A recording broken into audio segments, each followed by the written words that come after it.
Week 24 might not have had a single headline, but trust me, this weekend's quality was off the chains.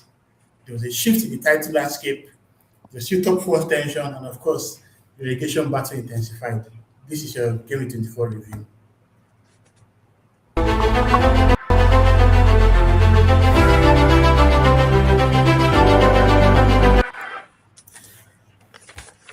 Welcome back to Love Arsenal, and tonight I'm here with my fellow panelists to just basically cook on what has been an interesting Game Week 24. Oh yeah. This should be the intro at this point in time. Not to all the haters and all that. All the haters out there. Yeah. Yeah, there was a guy that beat us last week. He's actually in the stream right now, Ibuka. How does it feel that even when I cry, you see like rain to you? How you doing, bro? Welcome to the stream. The soft move. No, Fine. that one is called you guys. Arsenal 12 points ahead of you move. That one is called. I'm not fighting for the title. I don't bloody care about the title right now. Right. It's fine. Go on your little run. We have a bigger fish to fry. That's Yeah. So the last time I checked, I'm lions not don't greedy. bother themselves with the dealings of sheep, right? Mhm. So sheep are fighting for top four. Yours should go ahead and fight for your top four. See, I don't have any business with title. Top four, that's all I need. It's okay. Oh my God. You guys can as well not win. All I just want to do is if United wins all their matches from now to the end of the season without dropping 1 point, let's see what happens. Let's see what. Oh my God. I just said something. I said let's see what happens. Just fly away, man. So here's our game week review show. As always, we'll start with the Arsenal match review. Then we'll look at our title rivals watch where Ebuka is supposed to be. Oh, sorry, Ebuka, you're not here. You're in the other key results. Exactly, all the key results. Exactly. So I'm not title. I'm not interested in titles, bro. I'm not interested. I can feel the pain as you're saying that. Nah, This will be a time in our lives where we're fighting for I the don't even title. expect to be in any title conversations, even in the next 2 years. I'm not. That's not where I am at this point. Okay, that's cool. Then we look at the surprise of the week, look at our injury and suspension watch, the table, and of course, our Game 24 predictions. So without further ado, we'll start with the Arsenal match review. This was certainly a very interesting game. And I'll start with you here, Chuck Baz. What was the overall take on the game? Bearing in mind that we had dropped points against Liverpool, Nottingham Forest, and of course, that painful loss to Man United. There was this mood around the club. Arteta had that emotional press conference before the Kairat game. We played the Kairat game, and in all honesty, we didn't play up to expectations. I wanted like 7-0, but I got 3. Beggars can't be choosers. So going into this game now, what were your thoughts and how did you feel about it? I would say it was important doing I would say it was important getting about our business, like returning back to business. It's always expected for a team who's at the top that once they hit a bad run or they lose a game, they're expected to bounce back. Yes, we had a win against the team. I keep forgetting your name in the Champions League. But Kudirat Almaty. Thank you very much. Almaty, yeah. It's always good for a team who loses a game to bounce back with a win, and to have done it in a second game in the league, which was very important. It was good. We went about our business professionally, and reasserted ourselves to show that we are not yet to wobble if that's the case. So credit to the boys, credit to Arteta. It was very important we went about our business and put up an emphatic scoreline, especially away from home. Yeah. Someone like me, I predicted but I just wanted a 2-0 scoreline, do the business, get your 3 points, get out of there and come back to London. But to come out with a statement like that against a team. Bro, it's not a statement. It's not a statement. I disagree because Arsenal Leeds, like this is the 5th time Arsenal have scored 4 against Leeds. So I expected it. It's the 5th time? Yeah, 5th time. I think in the Premier League. Have you forgotten those days as where Arsenal, Henry, X marks the spot. Then Henry will just stay from that X, Elland Road, boom. X marks the spot, Highbury, boom. I mean, it's normal thing against Leeds, man. It's But normal. you realize that this is a team that hasn't lost. Well, how many games have they lost at home this Bro, in their season? see, last 10 see, games. Yeah. bro, like Exactly. Leeds United are Arsenal's hall. You need to understand that. It's clear. This is the Premier League. This is not La Liga It's we're not talking see when about. it comes to Leeds Arsenal, Yeah. hall. Yeah, like they bring their horrorism out. That's just what happens. Against every they'll bring that like, oh, I'm the church. No, I don't do anything. Arsenal, Well, like I said, professional performance, do the job, get out of there, and sit back and relax and see what happened today, which was what happened. Awesome. Um, it's important that at the same time we were able to get rotation around the squad, right? Usually when you have or you make such rotations, there's always that rustiness that comes about Yeah, it. disjointed performance. Yeah. Exactly, but I like the fact that in games now where we're competing in quite a lot of competitions, there's that rotation that happens, and we still end up putting up a performance, or at the same time coming out Yeah. with a result from that game. With this run we have had, Awesome. so 14 games to go. Let's lock in. We just take it one game at a time. We would have loved that in a situation like after the result against the game against City and Spurs. You would have wished the next game was a league game, but hey, here we are. I mentioned last week that there was a time that at this stage in the season we'll probably just be in the league, but I can't remember when last we were in this period in the season where we are competing on all fronts. So it was really important. We won the game, made the changes. The only disappointment that obviously came out from the game was the injury to Saka, and I'm pretty sure we've heard about the rumors Merino. going on around Merino. So we don't know what our guy Better is going to It's gonna do. cook. Yeah. Is going to cook Awesome. between Awesome. now and the end of transfer window. But yeah, it was good that we just did our business and sat back, and City did what, and we all thought they were going to win the game. But yeah, this particular point is about how we did in the game. So maybe Yeah. we leave Fair that enough. for another section. Yeah. Yeah, certainly. So, Ibuka, before I get to you, a couple of messages in the chat. So, we have 78 girls. He said, Ibuka G, my G at the hill. And it was like, Hall now, Arsenal name against Leeds. So, we have like some ground pet stuff going on here. So, Ibuka, going into this game, when we were in the stream last week, there was something you mentioned that if Arsenal doesn't score up to 4 goals, then we are not serious. And even when we did the whole prediction for the next week, you also said 4-0. So at this point in time, for any amount to do things in the future, please, I need to, since you already have this Nostradamus thing going on, so I can probably take my children's school fees, just make everything go well. Well, Let's let see me if we just get can. with you on this. Now, bear in mind that you thought Arsenal were good enough to win 4-0, and the game ended 4-0. What was your take on it? I mean, Arsenal against Leeds, last 12, I think fixtures, Arsenal versus Leeds. Arsenal has won 10, drawn 2. Out of Yeah. those 10 that Arsenal have won, they scored 4 in 5 out of those 10 they've won. So it was just normal that, yeah, it's Arsenal, it's just going to be another day in the park. But then, Saka, who's in my FPL team, got injured. Not good, but then Noni came in and Noni was good. I mean, the first goal from his cross to Mendy, and then the direct corner where Dalo just punched it into his goal, and from there it was literally clean sailing. I mean, when the game started, like Leeds tried to be intense, you understand.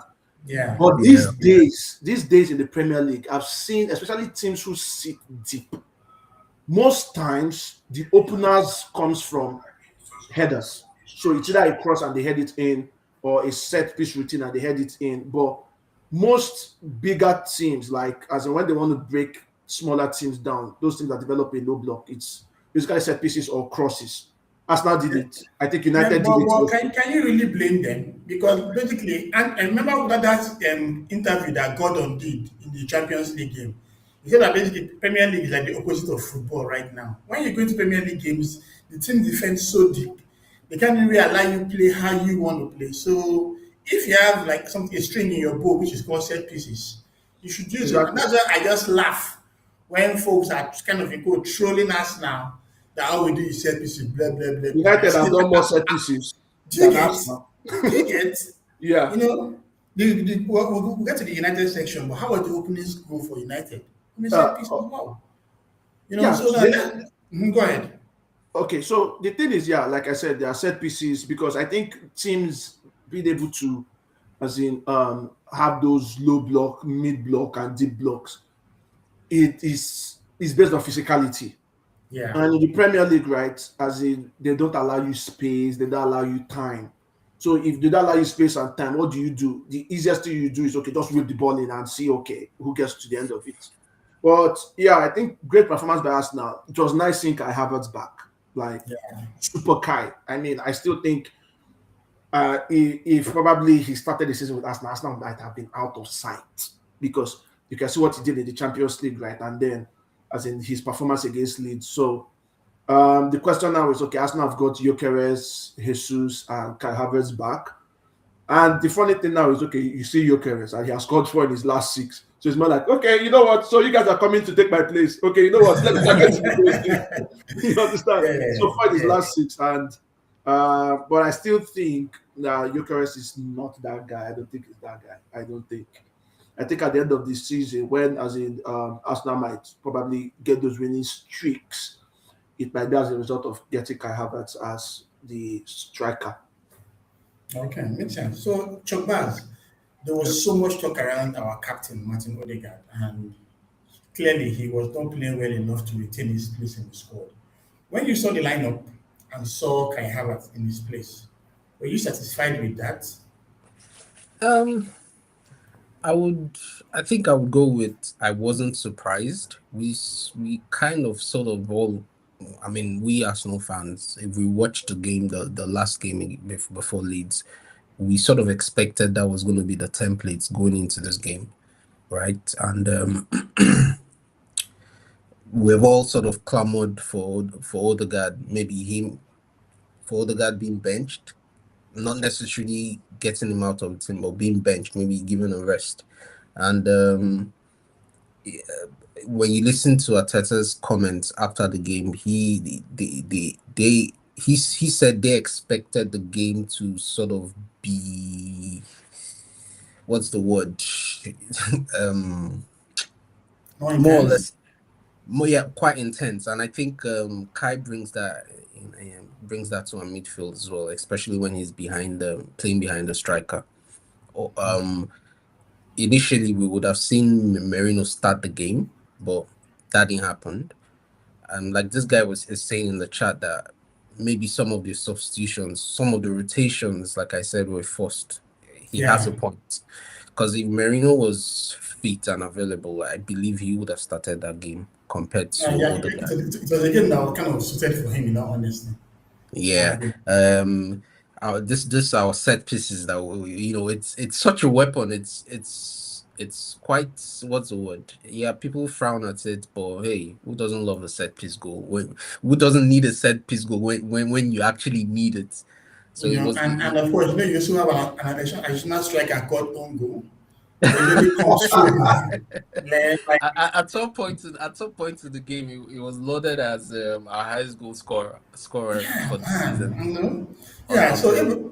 I agree. So let's talk about Leeds for a bit. At Ellen Road, they drew home Man United, they beat Chelsea 3-1. They also drew 3-3 with Liverpool. So that's actually a strong ground for them. And obviously, they are still flirting relegation waters. Currently on 26 points. Same level on points with Nottingham Forest and just 6 ahead of West Ham. You know, do you think they have what it takes to stay in the Premier League, or do you think they'll be in this dogfight all the way to the very end? You know the crazy thing, right? The crazy thing about this season is it's so tight. This might just be a season where you might have someone finish on 40 points and get relegated. I'm telling you, the way it's going, right? You might have someone finish 40 points and still get It was relegated very because relegated. because the gap there is so tight. I Yeah. mean, between Leeds and West Ham, although it's all on West Ham at this point. And that was Yeah, the reason. it's all on West Ham, to be honest. Yeah, I watched the game against Chelsea. You could almost compare it to what you saw today between City and Spurs, But or yeah. Spurs versus City. The first half, they played some good football in that Some very first good half. football. Yeah, Yeah. the second half, like Chelsea just upped everything up and came back into it. So If it's they can gonna keep that up, who yeah, if they knows? can keep that up. But however, as in taking a look at their next games, right? Okay, if they don't defeat Burnley, if Yeah. West Ham don't defeat Burnley, they Then might as there's a well call problem. it as it quits. They might as well Quit. just, as you say, it's all over.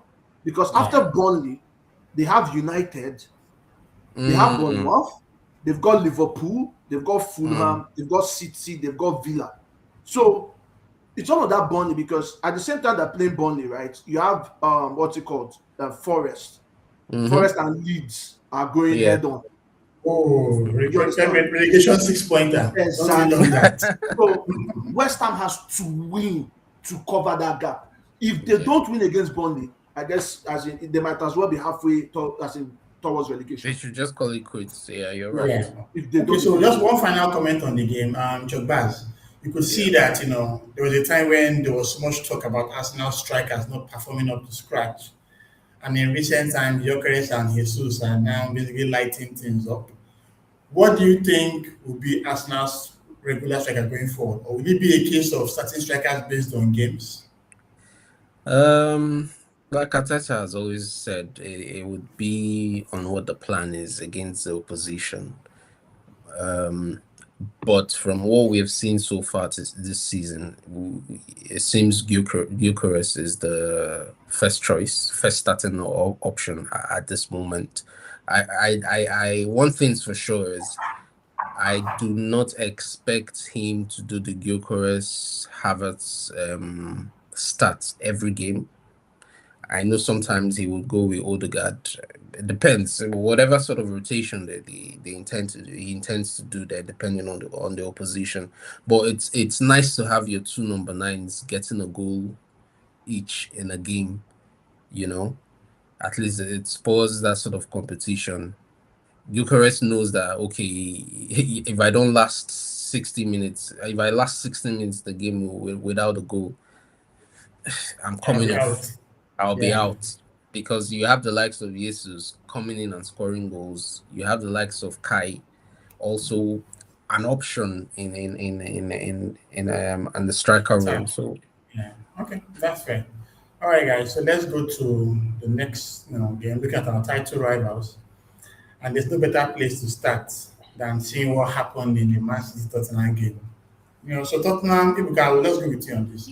Tottenham have been piss poor in recent times. So we have Farouk in the chat. Big ups, bro. Of course, don't forget to like and subscribe, guys. Clicking that button. You definitely, know. So Tottenham has been in very poor form in recent times. And going into this game against Man City, in all honesty, I had no expectations. You know, yes, Man City has had their struggles, no doubt. Well, after the first half, seeing how Radu Dragushin was defending in that game, I don't know the right word to use. But for some reason, I don't know what Thomas Frank told them, or maybe he laced their body with some kind of chemical iffy in the boys. They came in the yeah, second half and Sholanke was in a different mood. So the question now yeah, is, are City going to still continue in this third? Because from what it seems, they have a very, very weak underbelly at the back. And even the addition of Guehi, in all honesty, has not even changed things for them. So what's your take on City's performance, throwing away 2 goals from the first half? It's not just the first time, right? Where as I mean, City. I've been taking a look at their games recently.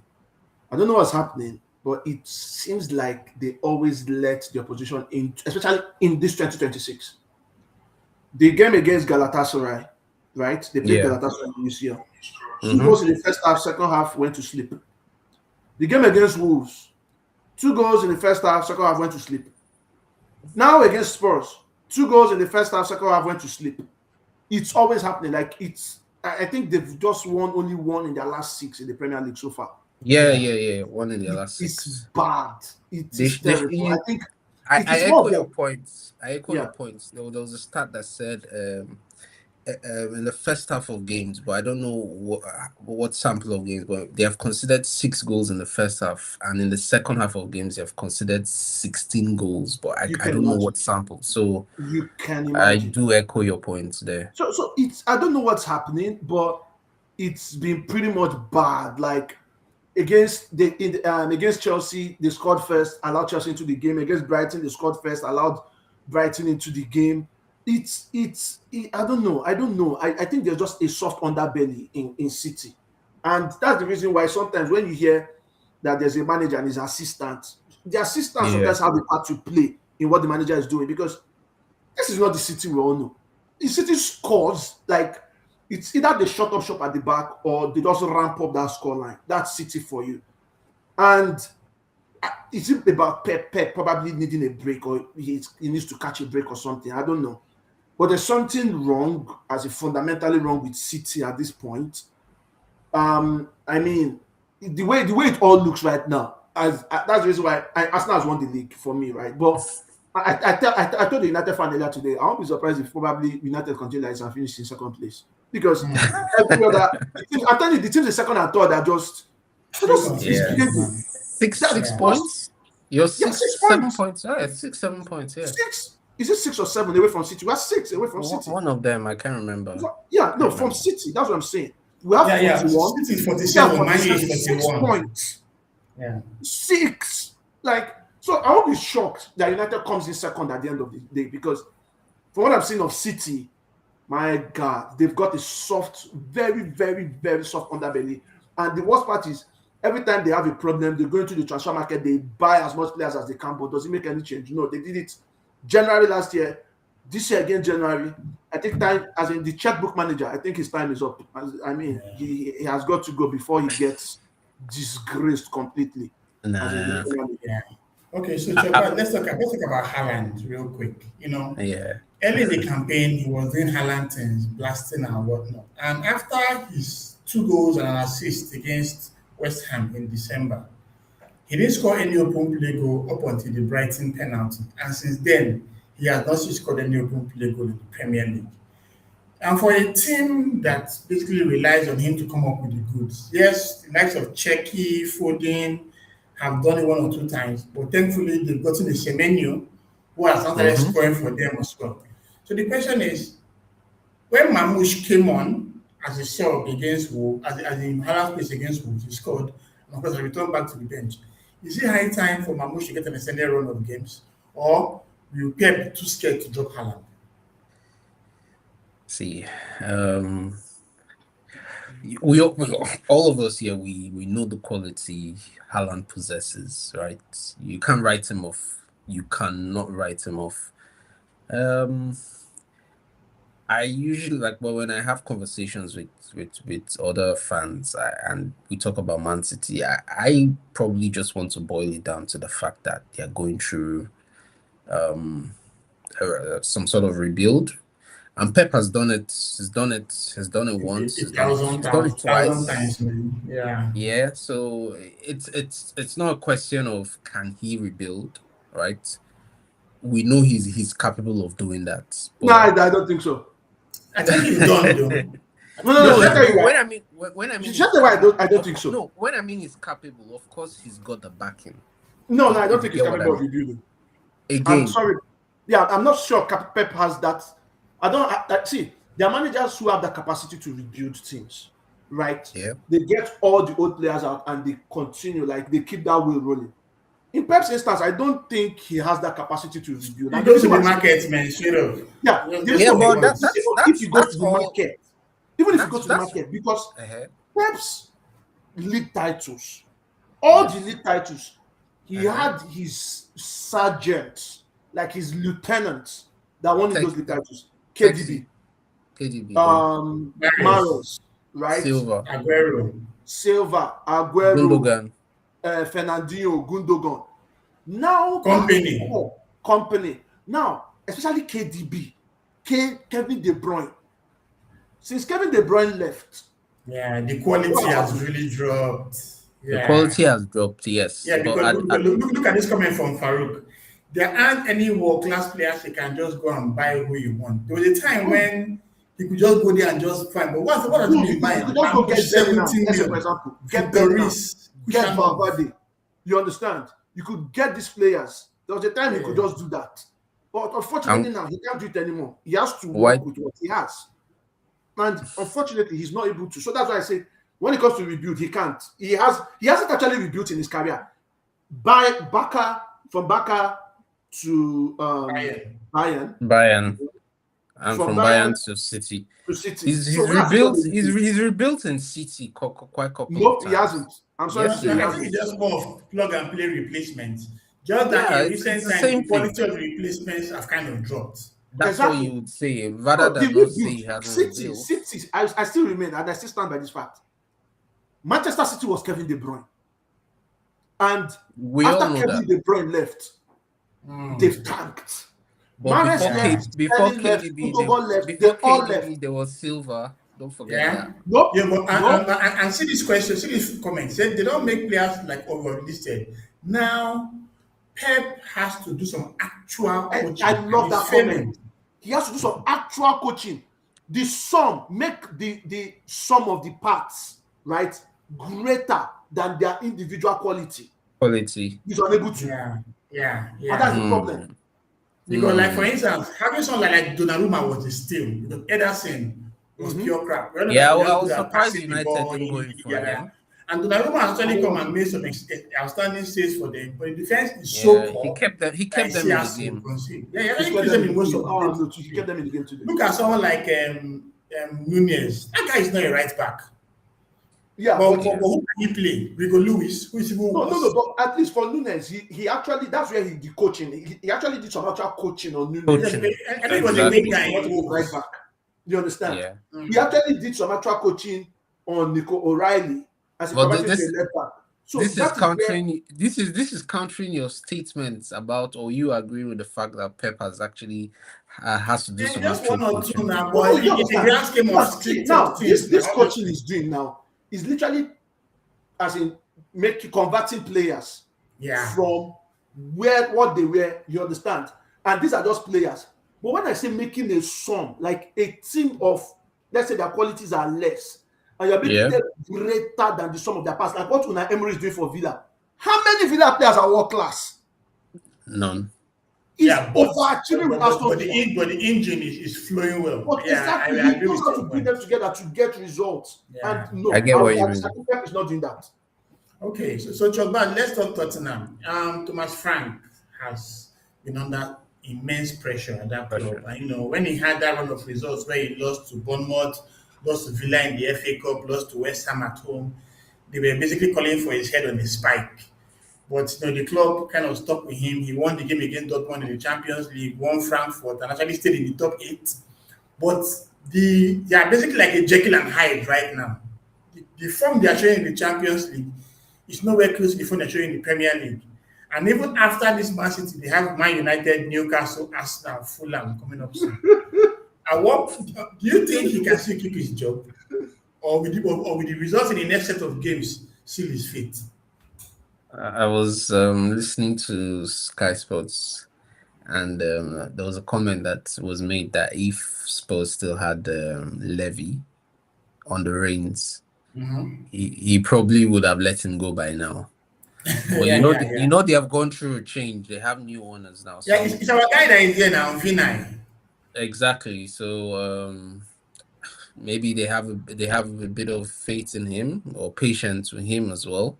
Yes, where they are in the Champions League, it does speak of the quality of the Premier League, considering the number of teams that qualified in the top 8. It's amazing, like you mentioned. Their results in the Champions League haven't exactly mirrored their form in the league as well. Listen, I don't give a damn about Spurs. I'm sorry. That break is the I don't give a damn about Spurs. They can get relegated for all I care. For all you care, right? Do you get me? So, fair it's for a change. It's good they showed a bit of fight and exactly cojones in the second half of the game. brilliant goal by I think Solanke. Like, yeah, awesome. Yes, I think just to add to what you said, right? I think Mm. if Solanke wasn't available, they might have Yeah. sacked him because he has scored 4 in his last 4. Mm-hmm. Is the reason why, as in they've been picking up points. He's basically scoring all their goals so far. Yeah, yeah. Yeah. And yeah, I think he's just, if he wasn't like available, I mean, they should have sacked. I think they would have lost us. They would have lost so many games that Frank would have get sacked. But yeah, I'm grateful. Please don't sack Frank. I don't need a new manager bounce when I'm playing sports next week. Okay, so to finish your point, Chuck. Finish your point. yeah. So, To okay. add to that, right? In as much as I don't give a hoot about them, let me take my bias. Like, okay, this is my bias hat. I'm gonna take it out. Put it here. Yeah, see where you need to do. Yeah, I don't give it. But they have been overcome by so many injuries. Yeah, I was about to head to many that. injuries. Pedro So Porro, many Ben injuries. Davies, Mickey van der Ven, James I was- Madison, Lucas Bergval, Dejan Kulusevski, Rodrigo Bentancur, Mohamed Kudus, Richarlison. Like, come on, man. I was looking at the list today. I was like, what? 14 of them. I know we have dealt with our own fair share amount of injuries, but I don't know how we would have fared if we had that much players out. Do you get? So here's the thing. Ebuka and Farouk are just being very biased and annoying. Remember when Amorim was there, when we were hoping for Amorim to be the guy we play against? He had Gary come around and he went to go and pour in our Gary. Now they are praying that Frank should stay behind. You guys should talk about the double standards, please. Yeah, I expect with the form United are in, they should just do the. At least you guys allow that guy have a haircut. Come on. No, because no. See, if you go to my Twitter page, right, I put it there. Immediately we hired Carrick, I said, get a barber. That guy is definitely gonna get a haircut this season. I said it, and I still remember. I hope so. Yeah, no, definitely. Yeah. Two more games to go. One on Man City. City led by 2 goals, right, and they didn't win the game. Yeah. When was the last time City led by 2 goals and didn't win the game? It can't be this season for sure. I don't think it was last season. Could be. I don't know. Wait, City. So they've gone 115 matches, right? Oh, okay, so say the number of charges. The number of what? Say the number of charges, right? I got that. It took you a bit to catch up. So the answer is wow. That's actually like almost 3 years or way more. longer. Wow. Longer that they've led by 2 goals and they end up not winning. And so is it Premier League or all competitions? All competitions. Oh, okay. That's gangster, man. So the last time it happened was in 2018. Who can remember as in the game or the team? It's probably Liverpool now. Nope. They've never led 2 goals against Liverpool. So were they home or away? It was at the Etihad. Oh wow. Okay, I think Farouk also said the same thing. It has to be when Yup, we beat them. thank you.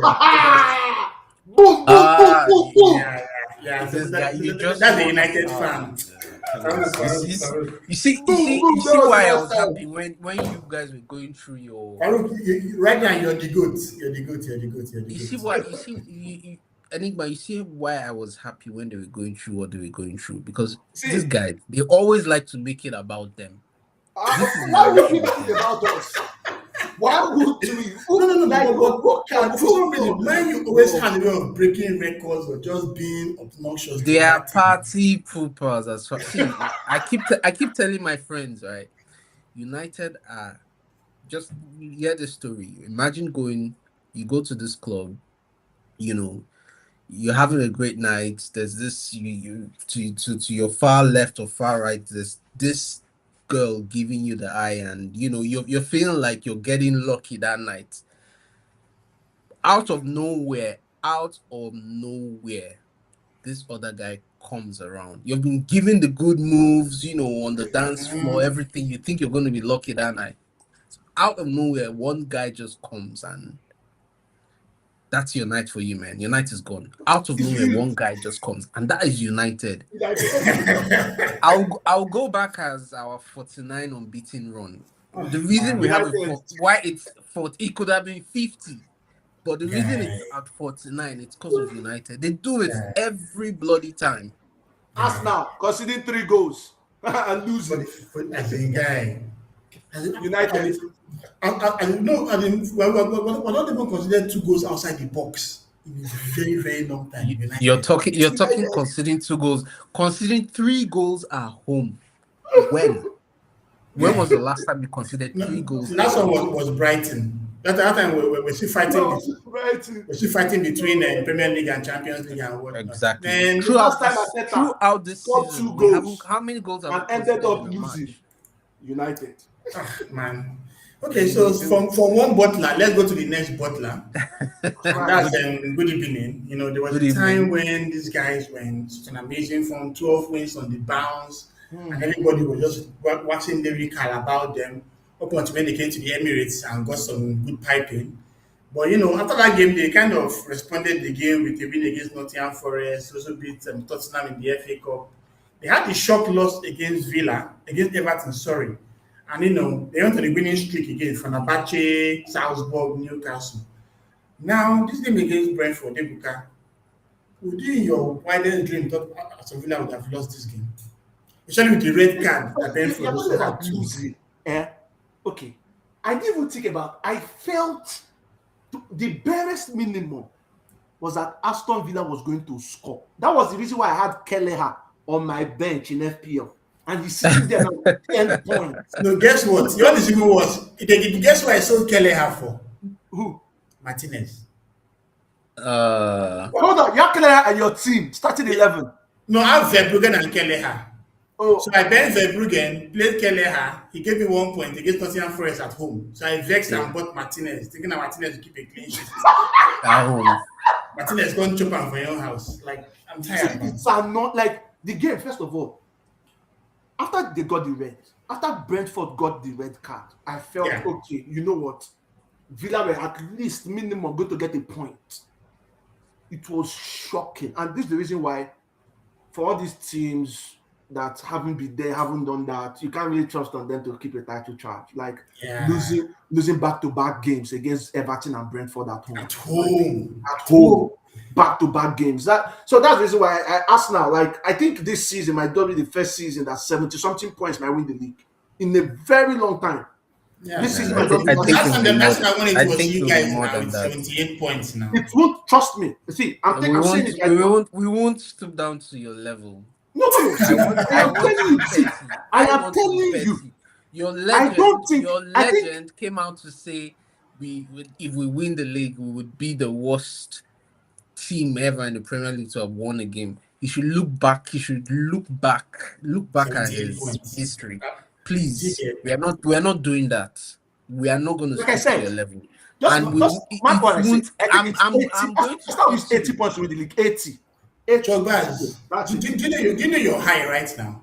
You have not won a league in 22 years, and they'll give you a league with 69 points you will not take. It doesn't matter. Are you joking? It doesn't matter. I know my club. I know my manager. I understand the standards my manager expects. Okay, the 14 standards, right? That made him panic and bring 4 players into the pitch. Hey, Pep started the Champions League final without defensive midfielder. So please, spare me. Look at Brentford, right? They lost Frank, they lost Mbuemo, they lost Bisa, they lost Nogard. There was so much talk on how they were going to be among the relegation contenders. I touted them to be relegated. But they are in 7th place. Like, how good of a job has Keith Andrews done? I think he's done, and like I think right now, if you're looking at manager of the season, he's definitely going to be a nomination. He's definitely going to be a nomination because you can't lose that much players, and I mean you lost Wissa, you've lost as in Mbumo, and you're still coming up with the goods. You lost Flecken. Yeah. Flecken went to Leverkusen. Yeah, they also lost Flecken. and I mean, what he's done an incredible Was it job.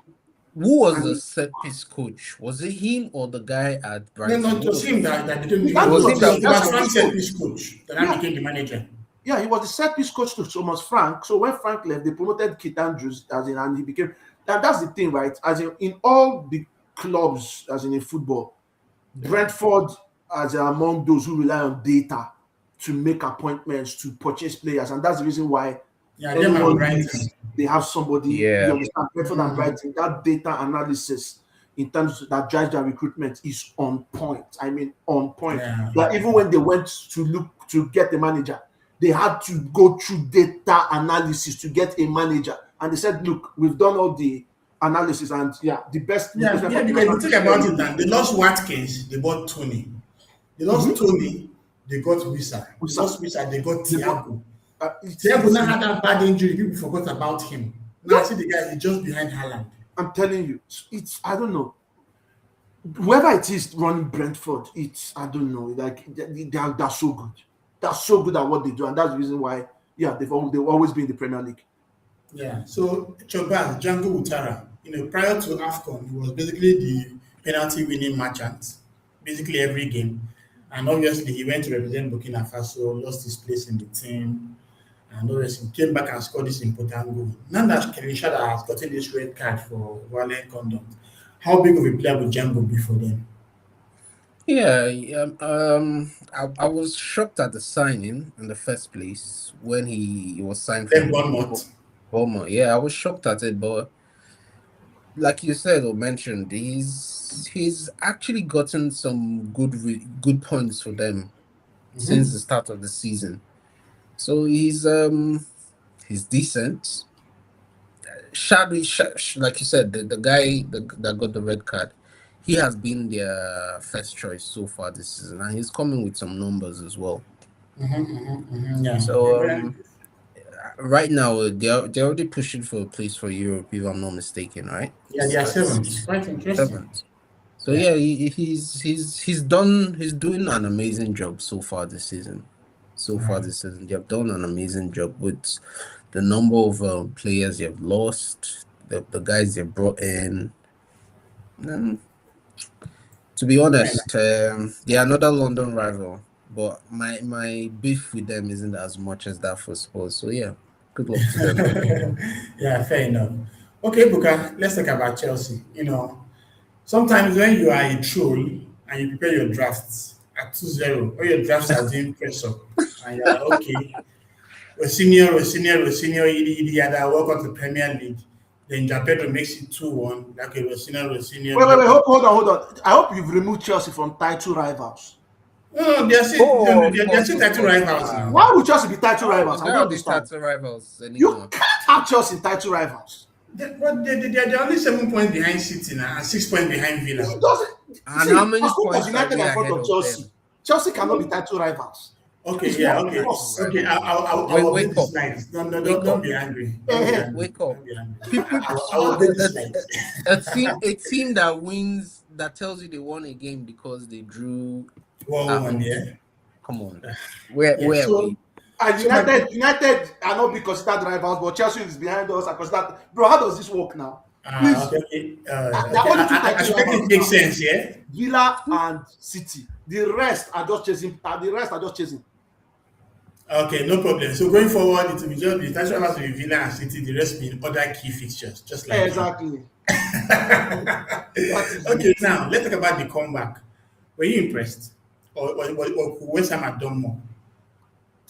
I mean, I think West Ham should have been able to keep Chelsea at bay.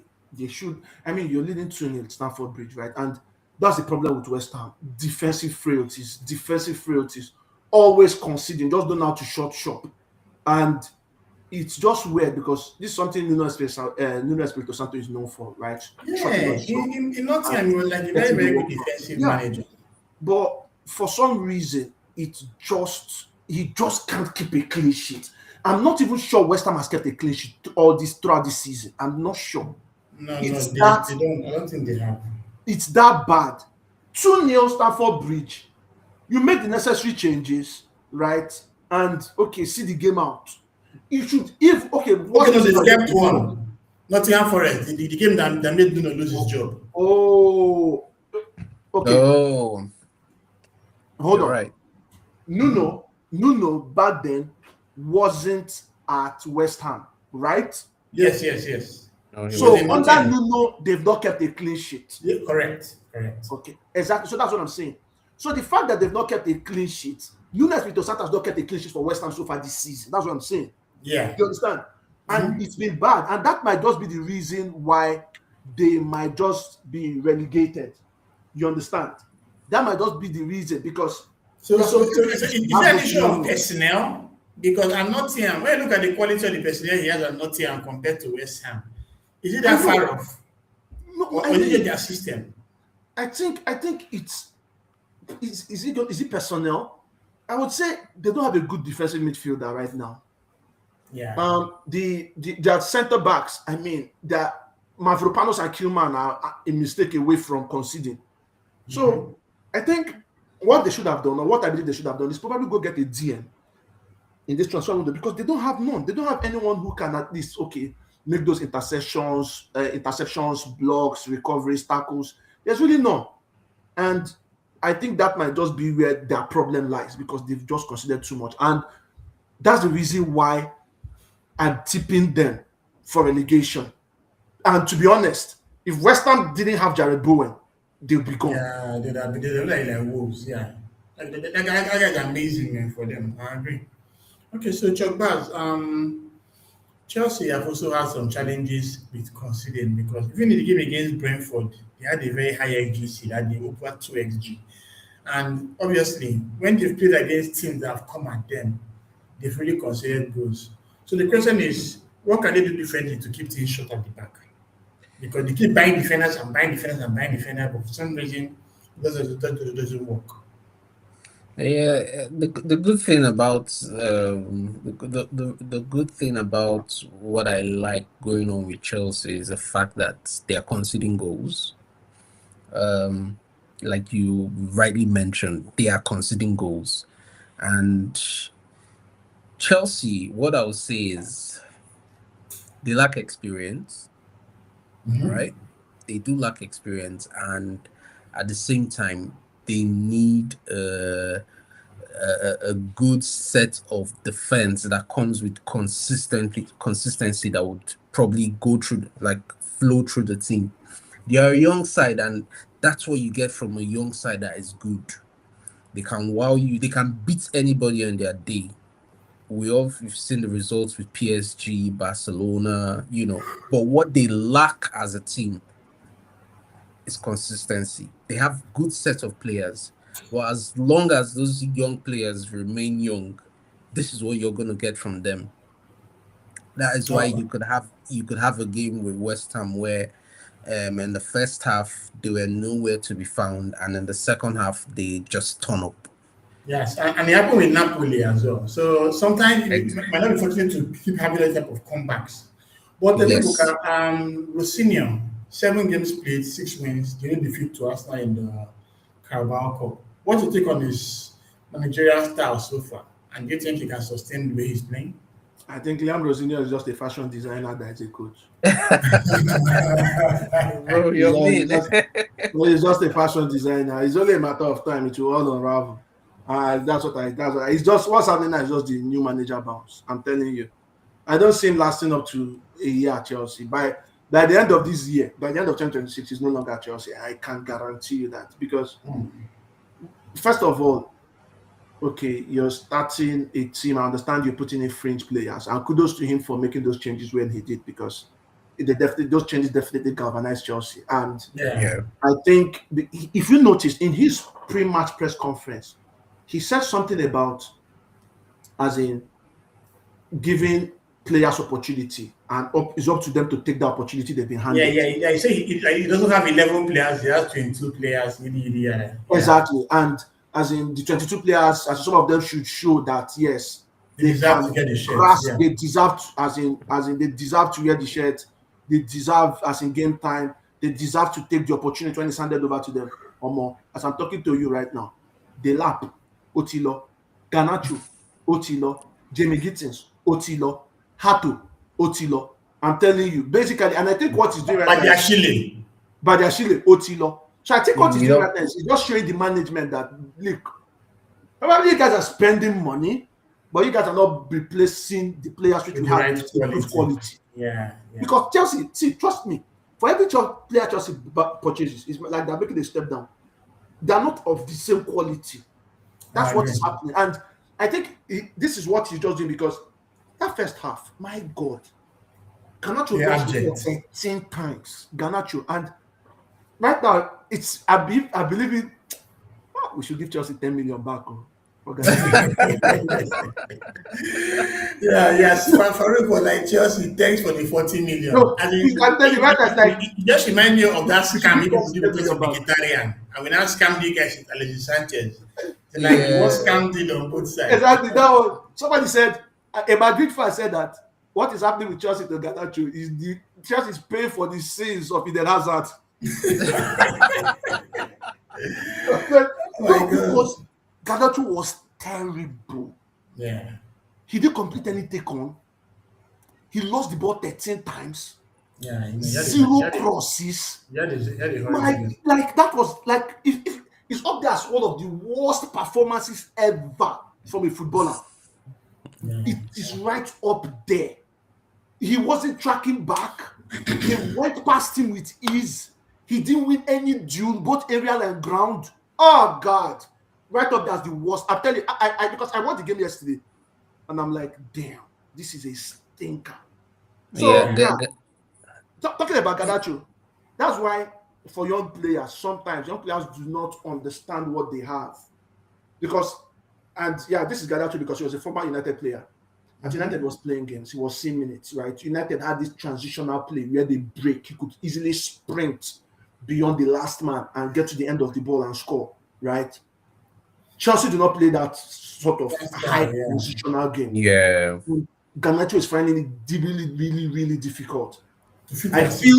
I feel at the end of this season, Chelsea probably just loan to Strasbourg, and then look for like it gives you so much joy seeing Chelsea fans complain about Garnacho. It's bad. Just like how they are happy anytime you complain about Madueke. Yeah. But it's all good. It happens. Okay, so Chogban, let's go to Liverpool versus Newcastle.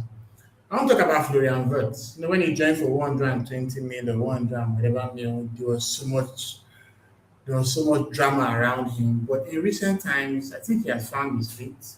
A goal against Wolves, a goal against Fulham, a goal against Burnley, a goal against Karabakh, and that goal against Newcastle. So do you think now everyone should keep quiet, or will they justify to throw pitchforks and touch that team early in the campaign? Well, at the start of the season, everyone tipped them for the league. They were meant to defend their league title, if I'm not mistaken. Yeah. You know,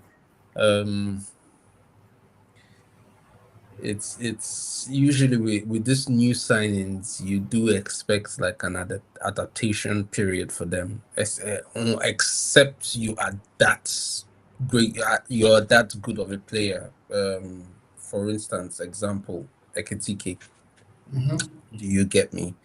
But like you rightly said, in recent times, he's been coming up with the numbers.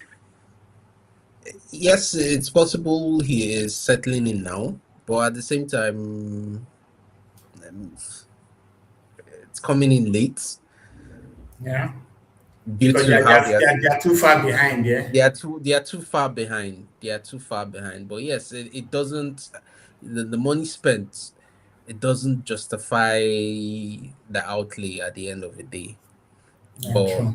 At this point in time, that's the thing with new signings, especially when you're coming into the league. There's that adaptation period as expected. If correct me if I'm not mistaken, his signing came in early, so he had a preseason with Liverpool, right? Yeah, he had a full preseason with Liverpool. Yeah, he had a full preseason with them. Yeah. So yes, there's always that adaptation period. For Liverpool, I think it's more or less, let's see what happens. Well, let's see what they're all about next season. Yes, because there's still rumors that we don't know if Slot is there's still a bit more rumors. We don't know if Slot is still gonna, Stay at the job, yeah. stay at the job till the end of the season. But we all know the quality he has as a player. It's just that it's taken a while for us to see those numbers. But for that outlay, you would expect numbers to back it up.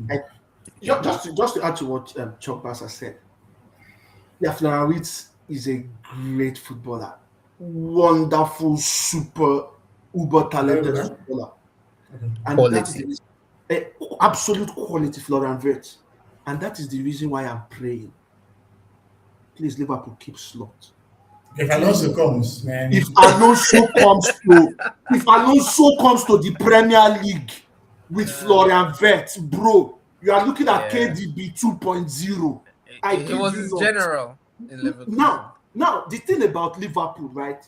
Florian Wirtz just used, and see, people need to that. See, I was the one who said, okay, Wirtz 007, James Bond, and then said Wirtz Ben 10.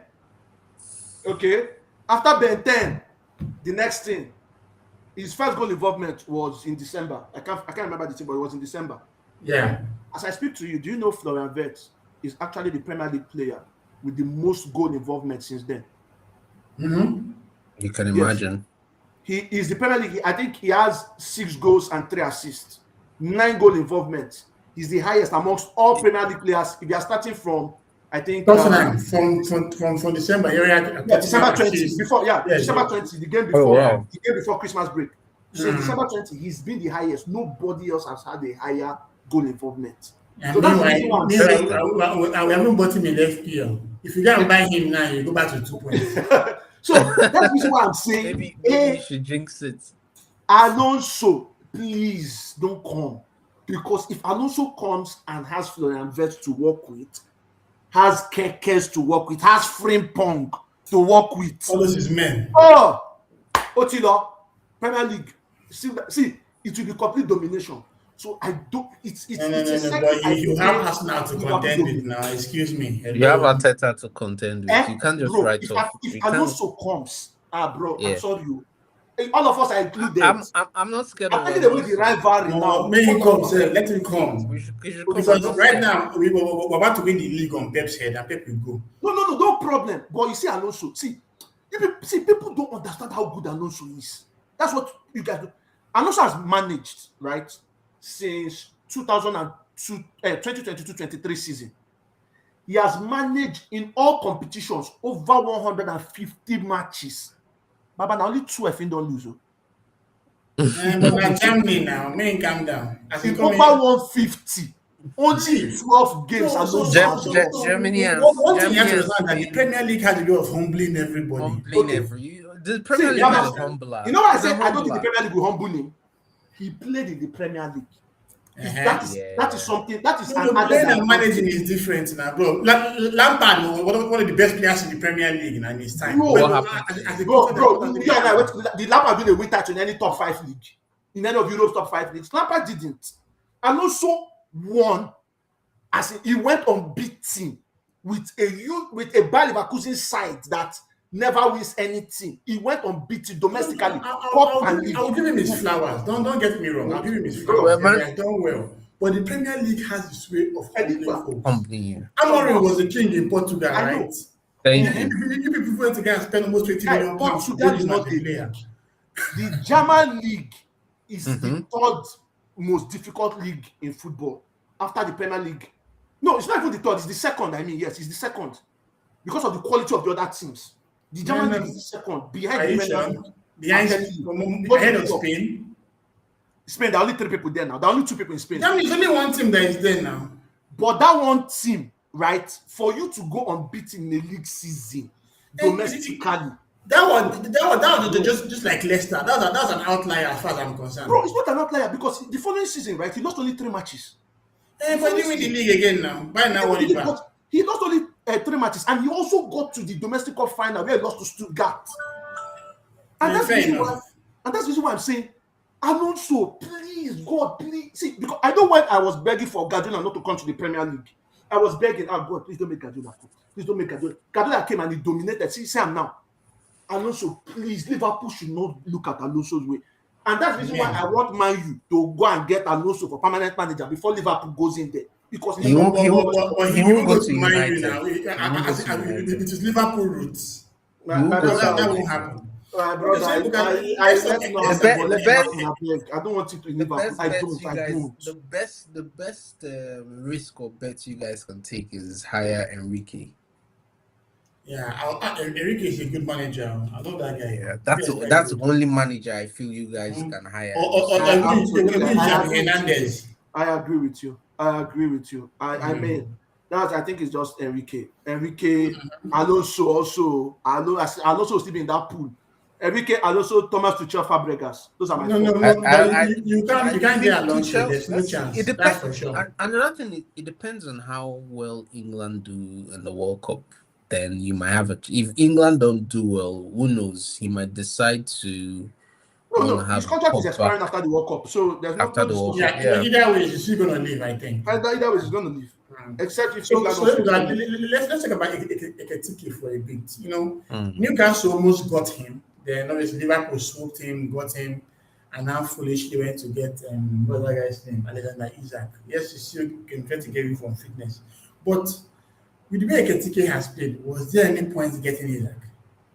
Because even while they were still chasing Isak, the guy was still scoring goals for them. Community Shield, early in the Premier League, the other, and maybe they've always had him in mind, and they finally got him. But even when Isak came to the club, he wasn't anywhere close to Ekitike. And now you Yeah. can see what the guy is doing. So when Isak becomes fully fit, will Ekitike lose his place based on his reputation, or at least his form should speak for him? I think for me, his form should speak for him. He's literally been carrying Liverpool, if I'm not mistaken. I mean, how many goals has he gotten in them in the league this season? I 10 don't know in the the number. league, 13 all But of competitions. exactly, Isak, even if he is fit, he would need to fight for his place. Another thing, yes, it's easy to say that in every top club, it's expected that you have quality up top. Do you understand? It's expected you're meant to have quality up top. So having I'm sure when Liverpool were making both signings, they expected Isak to be the first choice and The backup. the backup. But sometimes you strike gold, but sometimes you do strike gold, and the guy he's literally taken the mantle and said, okay, yes, I can do this, or I will keep doing this and prove to you that I'm meant to be the guy up top. Do you get me? Although he's like Pogba, every 2 weeks he gets a new hairstyle. So what do you feel like he'll come up with next? As long as he can back it up with the numbers, nobody Okay. cares. Unlike Pogba, right?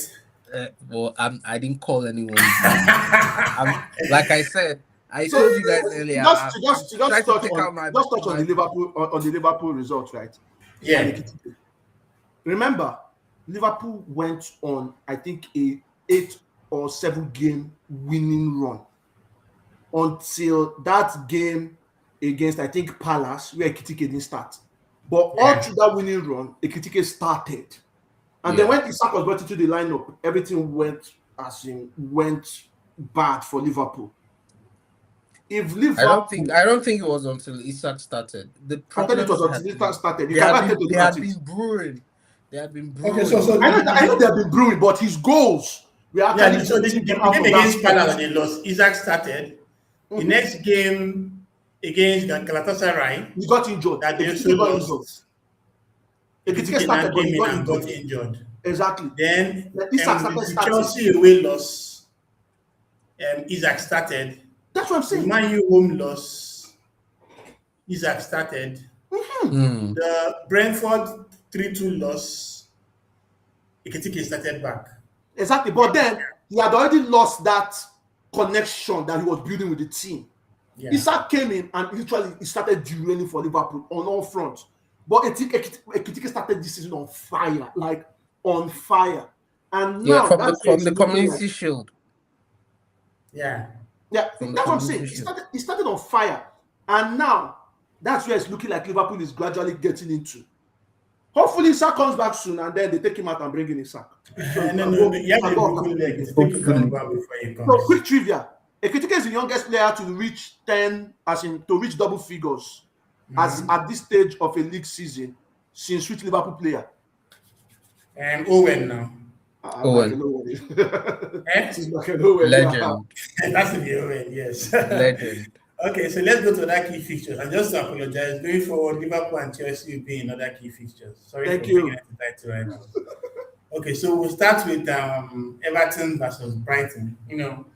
Brighton is just one team that baffles me. Like, first of all, the way they look, the way they play, it just had this darkness about them. I hate them. I hate Brighton. And I don't even know what to say. Like, the game against Everton was so boring to watch. But for some reason, Pascal Gross, I don't know how they sold him and bought him back, came and did the Lord's work. Yeah, that was one weird. Yeah, I weird didn't move. see that coming. But later on, they had that shot that Verbruggen said and Beto made the equalizer on his birthday. So the question now is, Tiemo Barry, okay, let me start with you on this one. When Moyes took over last season, he sailed the ship. He finally signed the striker. He let DCL go. Barry and Beto, have they done enough to be DCL replacement, or should they go to the market to find a new line? I don't know. With Everton, right? I mean, have they ever had as a strikers that you can point and say they've never had strikers? It's usually midfielders who score their goals. Yeah, Fellaini, Cahill. You understand? Yeah. The last time they had a real striker was Pina in the 90s, right? Yeah. Duncan Ferguson, even Steven Pina at a point in time, he was also a midfielder. So yeah, I don't know probably whether it's an Everton. Oh, they have Lukaku. Sorry, yeah, Lukaku. Yeah, on loan. I think on loan. Was he on? No. I don't think they got him on loan and bought him permanently. Did they buy? Did they sign? Yeah, they did, but they now sold him to Yeah. Chelsea. Exactly. So I think Lukaku was the last player that was scoring for Everton, right? No, guys. Yeah. Lukaku, Chelsea signed him back from United. Italy, wasn't it? No. Sorry, Chelsea from signed United. him from Everton, sold him to Inter, then bought him back. Yeah, so for talking about Nikola Jelavic, he was It was a one-season wonder. He didn't put up numbers for them. Jelavic didn't wasn't put all up that. numbers. Look, I think Lukaku did. Richarlison didn't put up numbers. Yeah, no, it's like he had 25 goals for them now. Mm-hmm. DCL didn't put up numbers. I'm trying to run through the strikers I remember from Everton. It's just Lukaku. It's just Lukaku. His first season, he did 16 goals in 33 games. That was on loan. When they bought him, he did 20 goals in 48 games. He now did 25 goals in 46 games and 26 goals in 39 games. They now sold him to Man United. Yep. And he now struggled. In first in Man United, he did okay, 27 goals in 51 games. From Man United, he went to Inter. He went to Chelsea. Then Chelsea went back to Inter, then Roma and Napoli. Yeah. So he was their last prolific striker. So talking about Everton, I think they still need to get a striker in the market. I think Barry will come good, but he's still young.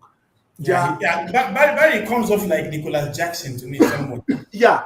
Very raw. I think he's raw. He's just raw. Yeah, very raw. He's raw. But if I was Everton, like Middlesbrough or something. If I was Everton, the striker I'll probably be looking at going to get to somebody like John Duran. I'm telling you.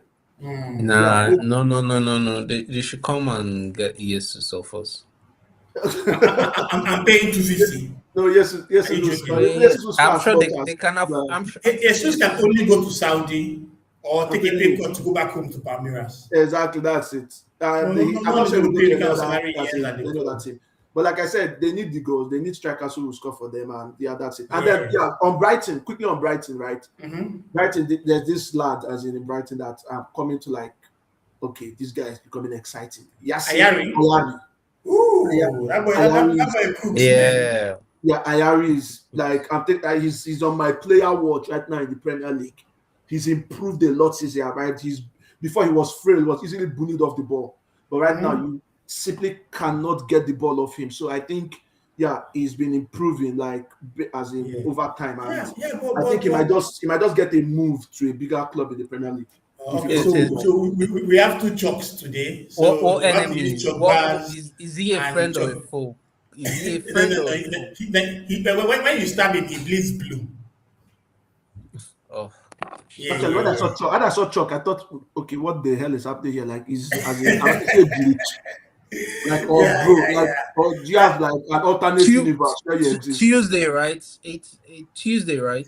That's And she's gonna get cooked. Don't worry. Chuck, welcome, bro. How you doing, man? Good to have you again. Thanks. It's been a Can while. you hear me, guys? Yeah, we can yeah, hear yeah, you. We can loud, hear loud you. and Okay, clear, guy. okay, Loud and cool. clear. Okay, so My just to guy, welcome, Chuck Bass. okay, just to welcome you, Chuck Vincent. So I'll say Chuck B and Chuck V, just for Okay. for sanity's sake. So Chuck Okay, V, yes. what's your take on Mitoma? There was a time when he was at the next best since fried plantain. But after his injury and his return, he has not been anywhere close to what we expected. Then there's also another guy called Yankuba Minte, who they were running mad Oh, over as well. But that one too has kind of called Mm. us. So what's happening at Brighton and their wingers? Man, I think with Mitoma, it was just the injuries first, right? But I mean, you can't deny that he's a brilliant. So your mic is going on and off. We're not really hearing you well, bro. Maybe you wanna adjust it. Can you hear me? Okay, we can manage. Go ahead, bro. If you can manage, it's not good enough. Let me see. No, yeah, it's still going on and off. Is it just me? Chuck B and Ibuka, can you hear him? Can you Or hear is me it now? just Yeah, yeah, yeah, yeah, yeah. I I can hear can you hear now. you. Okay. Sorry, guys. I don't know what went wrong there, but for Mitoma, like I was saying, I said he's a brilliant footballer. There's no denying that. He's just been plagued with injuries recently, and there's this thing injuries, does. You go on 2 3 weeks, you're coming back, you can't really hit the same momentum again, and those heights that are expected of you become something really far away from you. So I think that's really what's wrong with Mitoma. Despite being a brilliant footballer, he doesn't have so Chuck V? Well, when we hear you before a bit, but when you Yeah, speak and for then a while, we they kind start of lose talking, you it off. kind of like Do derails. you want to ditch the mic, the headset entirely, and use your speaker? Let's see if it will be better. That could be a better option at this point. let me check. Hello? Hello. Nah, forget that. Yeah, I Okay, think we so can hear you now. while he's trying to get his stuff ready, Ebuka, let's talk about Bournemouth. This is just like Brighton, like Brentford. This is another team that lost so many players. I Their need to keeper, get. I might Malaga. need to get that junior guy in my team. What's his name? I Yeah, need to yeah, get no, him in my like I team. think it was on my first bench actually, and he's playing for Saka. So yeah, to prove it. Uh, So we hopefully. have they lost Kepa, they lost Zabani, they lost Kekes, Real um, Madrid. they lost Hoyson. Yeah, Mhm. like, but for some reason, Iraola Brentford. was doing Brentford. very Brentford. well. Who? Brentford. They lost this guy to Brentford. The guy that Oh, scored yeah, today. Django Utara. Yes, you're Oh correct. wow, that's true. That's true. Yeah, that's true. So initially, early in the campaign, what's his name? Iraola was in very good form, but he kind of lost his step a bit. But now he has been getting some very good results, and this game against Wolves was one they were expected to win. But yeah, they also lost Semenyo. So in all these losses they've had, how have they coped as a team? And do you think that they are where they're supposed to be right now? So I think yes, Bournemouth, and that's the thing. That's why when Iraola is being linked right to Mm-hmm. United, I'm kind of like skeptical because he goes on these runs, then he derails completely. Then he goes on some run, he derails completely. But yeah, this is a Wolves side who have not scored. I think in their last 3 games coming into this game, they haven't scored. So it was more of about as in Bournemouth getting the job done. I mean, yeah, this lad, Eli Junior Krupi. Hmm. Like I said, I followed him at Lorient in the League 22 Two. goals, man. Yeah, he's 18, good there. 22 goals in League Yeah. Two as an 18-year-old, and he can hit the ball. He knows that this lad. Yeah, I have evidence of him hitting the ball in my own net. Raya saw it. I also did, bro. I also did, bro. But this lad, the way I'm looking at him, right, and following his football trajectory, what he did at Lorient, if care is not taken, this guy is probably going to become close to Aguero. The way he hits the ball, he might become, and he has that Aguero stature, Yeah, bush strong, baby. short He and has stuff. he has a good hit. exactly, and he knows how Yeah, to yeah. strike the ball. So I mean, I would say no to having this boy in my team because he is very, very good. Like You have very, set score already, don't you? very Yeah, good. yeah. Yeah, But the That goal hit was against Wolves painful, man. was Oh good. man, that thing, it was a disgusting goal to watch, bro. You know, it's kind of was goals you watch like ew, like like through how the that come out of your laces, neck? and the worst part was that through the laces there was no back lift, and he bet the technique. Yeah, it's the My technique that God, got it for me, man. my, And you could now see Jose Sa scramble in the air, man. I'm This kind telling of goal you, that even the keeper makes the goal look good. It was that all like technique. a gear. If you receive, I You, just you, watch. do you guys think he gets a move in the summer, or teams would No, I think wait he's to gonna be see there. He's how No, gonna yeah, be there for one more he will one? season. still stay. He's too young now. Come on, he just Yeah, at least one more He's gonna be season. there for Let's one see more if he season. But can I'm telling you guys, do the after numbers next again. season, this lad is leaving Bournemouth after next season. I okay. am. I can tell you for a fact. Okay, so I've can I, watched. I've watched his mhm. career trajectory. He's definitely leaving Bournemouth after next season. Okay, so Chuck V, Evan Nielsen. You know, when they lost Sri Lanka to Tottenham, Evan Nielsen was signed for big money and there was much expectations on him. And last season, he was among the striker that underperformed his XG, like Strand Larsen. Going into this new campaign, he had no competition whatsoever. Has he done well enough for you this season? No, no, I'm sorry. he hasn't done. The question is to Chuck V or to Chuck Chuck B. V, not B. Okay, You. sorry. Okay, Yeah, so he hasn't done enough for me. I mean, it's going to be a shame if you have an 18-year-old in your team outscoring you by a man. I can't even. I'm not sure he's done up to 5, 6 goals this season. Whereas yeah. Let me Kubi even has check that self.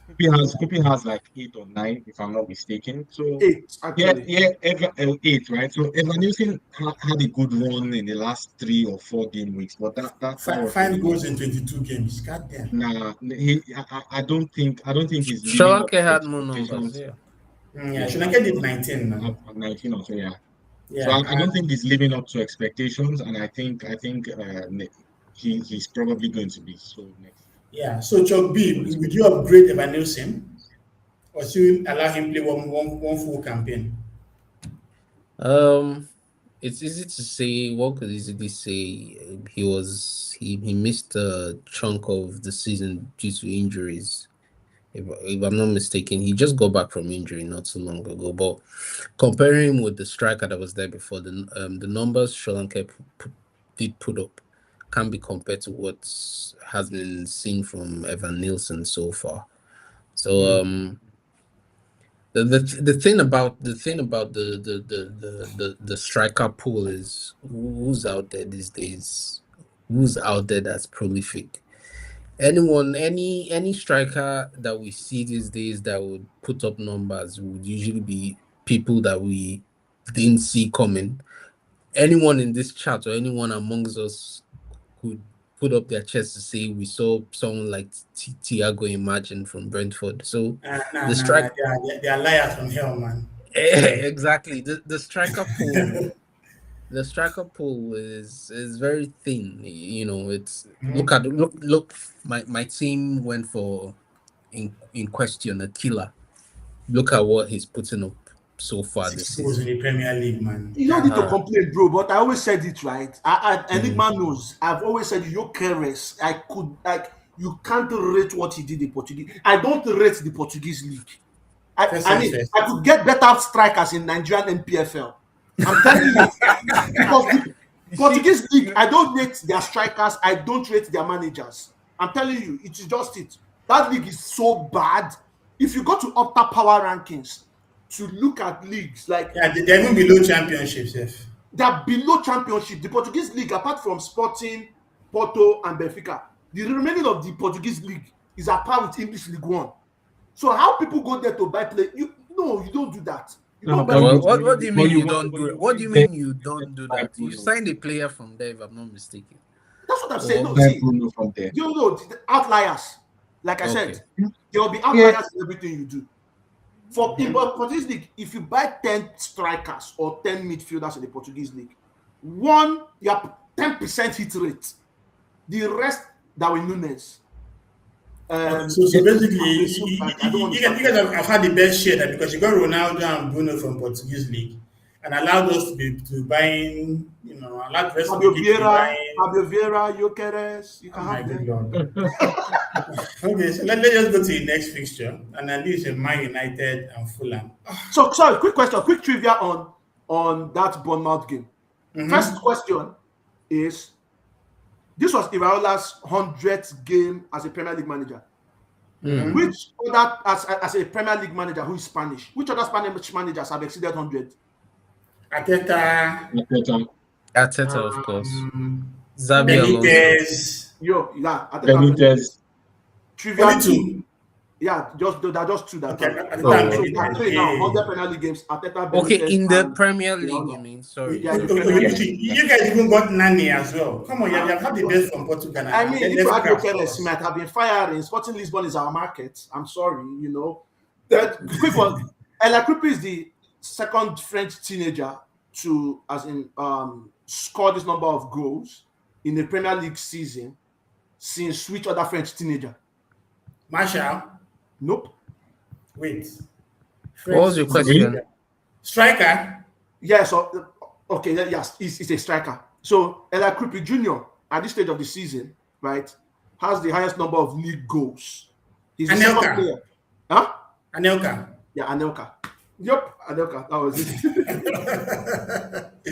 Yeah. You either know this or you just guess that one, man. No. I'm very. You just think now, like you try to which French teenager? Yeah, French young like, and I really cooked when I was a French teenager. I remember. So yeah, he did. Okay, so let's go with this one. Ibuka, we'll start with you in this one. How did your heart go through in this game?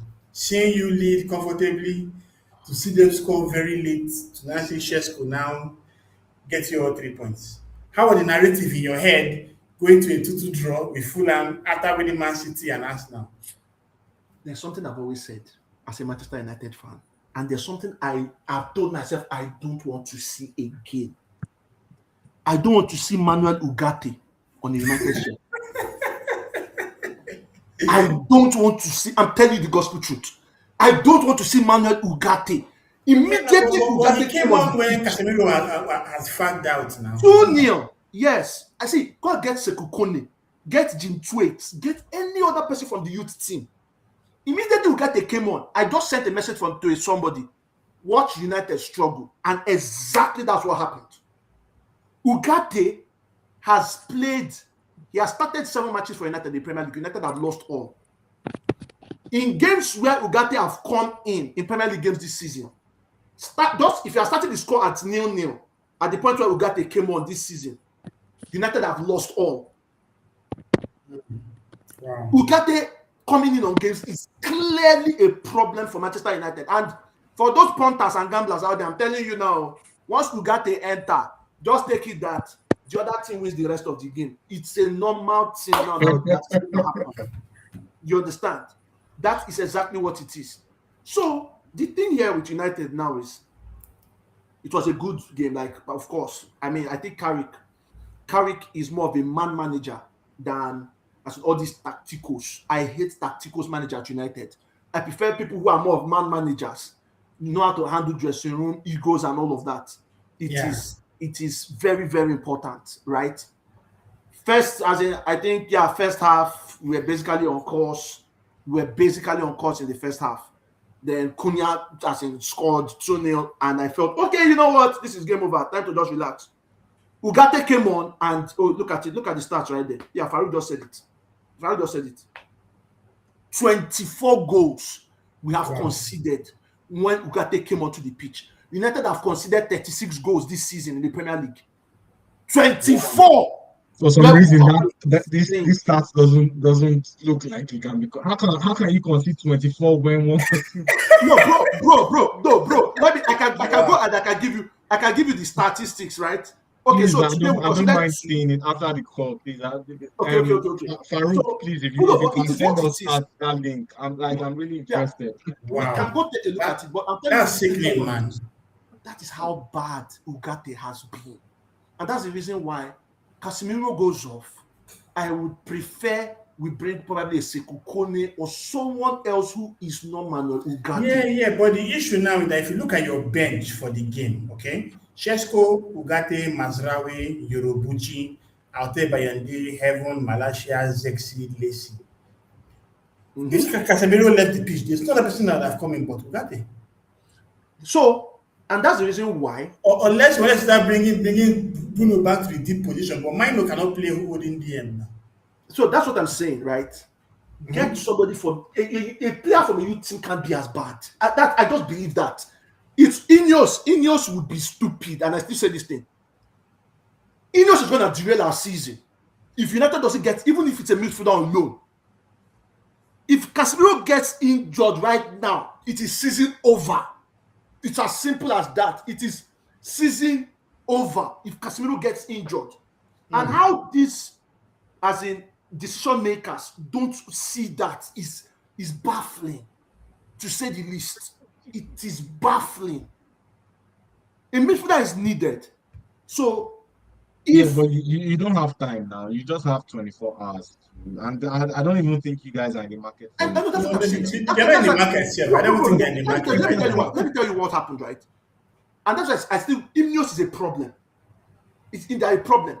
You had James Garner of Everton, whom at the beginning of the winter transfer window, not even at the beginning of the winter transfer window, as at last year, as at August 2025, you knew he had 1 year left, right?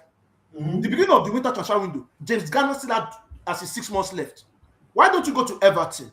Speak to James Garner, because from 6 months you are free to speak to a club, right? Speak to James Garner, get James Garner in. 15 million on a player who has 6 months left on his contract. Everton would have taken it. And the crazy part is that this was a former United Academy lad who, if you are going by by statistics, SofaScore, Fortmob, FBref, he's among the 10 best players in the Premier League today. And United, so it's actually annoying. But yes, good win. This is the first time United scored a winning, a 90th plus winning goal at Old Trafford at home from open play since Scott McTominay. That clutch guy back in the day. Against Brentford, right? Against Brentford. This was the very first time. 2023. Bro. Yeah, but you don't. You don't have 90 plus minute winners every game. Right? It's something. I know. But the United way, we always score in Fergie time. That was why it was scored in Fergie time. For you to understand, the rubbish this club has been through. But it's not a good thing to always score 9 minutes goals. It's not be flex, so not be flex. No, I know. It speaks to an underlying issue now. No. See, the same way we were criticizing Liverpool at the start of the season when they kept doing 9-minute goals, and we told them it's not going to be sustainable, right? So Preach. flexing. Preach, 2 years ago, it's been 2. No, I don't think that's an important. I know. See, I get. It's not a flex, but this is a United side that has been struggling. A United side that at home had dropped points consecutively to 4 teams. Drop points against Everton, West Ham, Bournemouth, Wolves. So if we could score these 90-minute goals, at least in 2 of those 4 fixtures, we would be in 3rd place. You understand? Yeah. We would be in 3rd place. So the fact that we can dig it. Sorry to cut you short. I think the real conversation should be, if you could have held your 2-goal lead, you wouldn't have needed to do it 90. That was where I came up. That was why I started. That's the real conversation. Exactly. That's why I started with Manuel Ugarte. That was why I started with Manuel Ugarte. And then we do what we usually do under Ugarte. But then, for the first time in years, this team who had that brittle mentality were able to dig in deep. Yeah, because normally, Man would have drawn that game. Oh my God. Especially the fact that they go quite late too. What a dummy from Bruno Fernandes to sell Calvin Bassey. That dummy was world class. Literally sold him, put the ball into the box, and it was a goal. So, yes, I'm happy. Bruno is world class. 3 wins on the spot. Something where it took Amorim how many games? 37 games to win 3 games in a row. Carrick did it in his first 3 games. Wherever Amorim is, it never be well with Amorim. I tell you. Okay, Oh now, Chok gosh. B, let's talk about Crystal Palace. Since Glasner made it clear that he was done with life in Palace, things have really gone downhill. Last time let me go check the last time they actually won a game. Like, not even Premier League, all competition. Because even in their In last the ever conference win league, was against Shelbourne in the Conference League on the 11th of December. yeah, it was Since all the then, it way, has all the way in been December. 3-0 to City, draw, loss, draw, loss, loss, loss, loss, draw. Like, at this point in time, what the hell is happening with Crystal Palace? Shouldn't they just let this man go? Because it looks like he's even the one sabotaging the team right now. Okay, yes, they've agreed Yeah. that he's about to leave in the summer. He has told them. But Yeah. at the way they are going now, obviously they'll probably be in mid-table and whatnot. But to think of what's No, I happening with think that club, they are way below mid table, if I'm not mistaken. Where are they on the table they now? they Above are relegation 15th zone. now. Okay, yeah, okay, so the funny part. Crystal Palace is on 29 points on 15th, while Leeds and Nottingham Forest are on 26 points. So they're just going towards Relegation. relegation zone. Mhm. Yeah.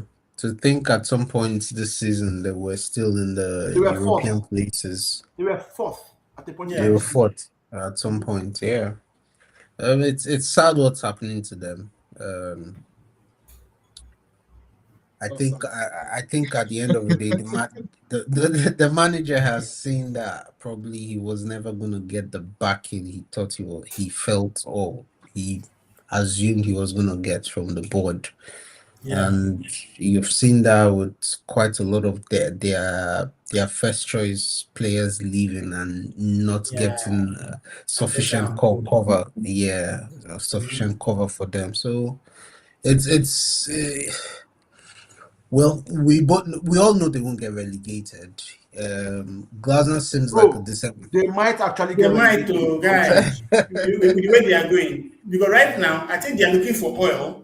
So they keep drilling and drilling and drilling further down the table. And they might just eventually But find it in the 18th place. we all know Burnley and what's the other guys? Wolves are Burnley done. and Wolves are the ones done. Mm-hmm. Mm-hmm. So it's between Yeah, but Leeds, Palace and West Forest, Ham is just nine and West points Ham. now. Palace Leeds, and West Ham Forest, is and just West 9 Ham. points. That's 3 games. Come on. Glasner has. I think he's got a bit. He's got a bit. He has a bit of Credit in the quality bank, in the right? manager. Yeah, credit in the bank to see them off Yeah, this because season. at some point I was looking at trying to get Munoz in FPL, but I'm running away because the 2 points have been very disgusting, bro. Yeah, Okay, Chuck I V, let's. Okay, they'll are you they'll done? put they'll put up I think at some point they'll put up a decent amount of results that will keep them up. I don't see them going down. So I think it's Okay, all about what they decide to do after he leaves. okay, fair Then enough, fair yeah. enough. Okay, so Chuck V, Nottingham were really in the trenches. After the whole good work that Espirito Santo had done last season, he had a fallout with Edu, and they brought in Postecoglou, who was ready to destroy them. And they eventually saved themselves from him and got Sean Dyche.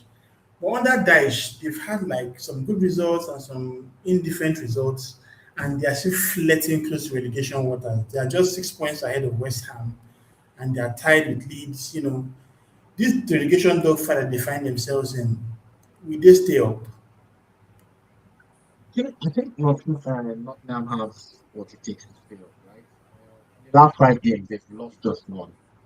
So you look at their games and you say, oh, they are in a dogfight, but they have a pretty decent form, right? They lost so their last loss was 5 games ago, and the last Yeah, two against Aston they've Villa, won two. yeah. So they beat Exactly, West Ham, drew Arsenal, beat Brentford. exactly. So I Not think too I bad think they actually. yeah they have just enough to stay up, if you ask me. And the relegation is going to be between Leeds and West Ham. Oh, okay, awesome, awesome. That's what I think. Okay, so Ebuka, let's talk about the final fixture. This is your team after Man United, Sunderland. They're about to make money for you at the end of the campaign as well, because certainly they finish ahead of Leeds. This game against Burnley, right now, if you remember, Sunderland were basically in the top half of the table for quite a while. But with the results that have gone this game week, they have dropped to 11th place. The question now is, this is a game you should expect them to win, right? Bear in mind that when they played the reverse fixture, they lost to Burnley actually. So what's your thought on this game for them? Yeah, I think for Sunderland, Is Xhaka back? If Xhaka is not back, No, he's still injured. He's not back. Still injured. I think it's going to be a nil. I think it's going to be a nil draw because I saw the game against West Ham. They were completely out of sorts without Xhaka in the middle of the park, like as in controlling things. If he's still injured, I don't think Sunderland. I fancy Burnley scoring actually. Those guys, Exactly. they know how to score. I think this might just be an upset where as in Burnley might just defeat Sunderland because Xhaka is central to everything Sunderland does, and him not being available might pose a problem. Yeah, and come to think of it, the results have also not been that good. Like since their win against Newcastle, where Votiman scored that beautiful own goal for them. They've had 0-0 with Brighton, 1-1 with Leeds, 0-0 with Man City, 1-1 with Sunderland. They lost 3-0 to Brentford, then managed to beat Crystal Palace before losing to West Ham. So their results have actually been very inconsistent, but they've been dropping down. Wow, that's bad. So they've got only one win in their last 1, 2, 3, like like 6, 7 games. 6, 7 games. Yeah, Wow. That's really sad. That's Oh well. All right, guys. So let's go to a surprise of the week. I'll start with you, Chuck V. What was your surprise of the week? Going 2-0 down to West Ham United was. Oh my days! Oh my days! Like, I don't feel breathe. and then the worst part when they showed the second goal that Summerfield scored, they now showed our fashion designer Rossini on the bench. The guy was trying to cross his leg, but the leg no one won't cross again. The man was like, "Oh my god!" I think that was the biggest. That game messed with me this week. I don't know why. Because I mean, for my mind, it was supposed to be straight win. Then conceding one, okay, one is fine, and then making it two was a difficult pill to swallow. But I mean, kudos. Yeah, fair enough. But your point is still trying to be end. Ibuka, what about you? What's your surprise of the week? Brentford. Winning at something like that. Yeah. With 10 men. I With mean, 10 men, yes. Nothing is way more shocking than that. I'm telling you. Like, the firepower that Aston Villa have. Exactly. But then again, did Abraham do well on his debut in your eyes? Yeah, I heard he did well. Like, he actually scored and the goal was cancelled. Yeah, it was cancelled. And then, as in, from what I heard, he stretched as in the Brentford backline. Like, he gave them as in a torrid time. Mm-hmm. But I mean, it's shocking. It's really shocking that Villa could lose back-to-back home games in the Premier League. If they had won those 2 games, they would be a point behind Arsenal. Yeah. But then again, if you want to talk about if you had won Man U, bro, you can't defeat Man U on a black kit when United wear a black kit to get I'm sorry, it doesn't happen. It's all good. Chuck B, your surprise of the week. I'll go with Villa Brentford. I felt Villa were going to come to show you how shocked I was. I captained Rodgers in my team. Ooh. In the FPL. 1 point, right, for the struggle. I think I need to sell that guy. I think I was scammed for even buying him. Just that exactly. So the money I have, I can't get anyone else in that bracket. I'm sure you have the yellow. I'm not just saying it for saying. Yeah, you get the yellow card too now. Exactly. I'm not just saying it for the. It was really the surprise of the week because when I saw they had a red card, I wasn't really following the game, but I just assumed, come on, Villa, we're going to do the business. They were at home. But yes, like I said, good evening. I've had a taste of him. I know what it means for I know what it means. Yeah. Yes, I know I know the kind of XGs I concede or one would expect to concede against Good Evening. I've been there, I've done that, so I know what I'm talking about. Yeah, fair enough. All right, guys, so let's go to our injury and suspension watch. Now, I know I've been doing injuries so far, but I wanted to add suspension too because they also impact the teams. So looking at injuries, there are not much in this game week. Jamie Gittins, Rico Henry, Marcells. What? Yeah, he was subbed at halftime for Angus Gunn. What? Yeah. So for him not to make the second half, clearly something must have happened to him. Although he was struggling in the game, I think he had a knock. But he just managed to finish the half, and he was subbed off. Obviously, Gittins he didn't play as expected. but that injury was quite early. Pedro Neto came on, did okay instead. So looking at this now, obviously, I think we're all aligned that the biggest impact will be Marcel's now, because even the Victor John that they brought after he went to embarrass himself against Villa, he also got injured too in that game. So they're going to use Gun for the next couple of weeks, which will be a big impact for them. Huge impact. That's why there's rumor that Nottingham is going for Jose Sa as well. For who? Jose Sa. Oh, Sa. Oh, yeah. I heard about it. Yes. I know. And for Sa who? right now. Jose Sa. I know. Wolves. Wolves is a Wolves sinking goalkeeper. ship. Jose Sa. Oh no, but I thought Forest signed this City keeper. Yeah, so they went into trying to sign him. Have they signed him already? Yeah, I think they have. They signed No? that German guy. I can't remember his name. I can't. Who? Ortega. Ortega. Yeah. Yeah. No, where is this Ortega? They've They not have- signed, but they're going for him as of They're today. going for him. Oh, I think they have. So Farouk was even lucky to get it back-to-back 15 points. So the 15 points that drew us to Rogers, and since then, oh wow, that it's already they happened. us- I think it's already happened. I think. Yeah. Really? Yeah. I think so. Yeah, it's Oh, already yeah, happened. it has Ortega to happened. Forest. Wow. I know sometimes there's kind of injuries that make some kind of players to just make moves, real quick. Like how Havertz injury made us get easy. Hey, we have Red Arrow in the chat. Yo, Rory, good to see you, bro. Yay. You're doing well, man. All Man right. like Rory. Okay, guys, so let's go to, the table. Let's look at the table. This is the part that So me and- for suspensions, right? For suspensions, Yeah, I think it's really gonna affect what's it called? Brentford. No, Okay, for Tobido. West Ham. But they have Human is Mavropanos bad. and Q. Human Human have been on the bench for quite a while now. That's what I'm saying. Kilman Yeah, is it's way bad. worse than Todibo. Kilman is bad. Oh my god, Kilman is bad. Okay, but then again, speaking of Tobido, what the hell happened at that point in time when Traore and Cucurella? Did they need to escalate to that? Well, the thing was he threw Cucurella Emotions.